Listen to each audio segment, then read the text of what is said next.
বিকেলবেলা শশা এবং কপির ক্ষেত।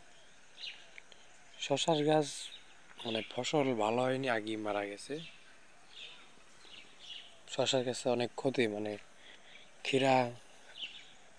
ক্ষীরার গাছও মারা গেছে, আবার নতুনভাবে শশার গাছ লাগানো হয়েছে।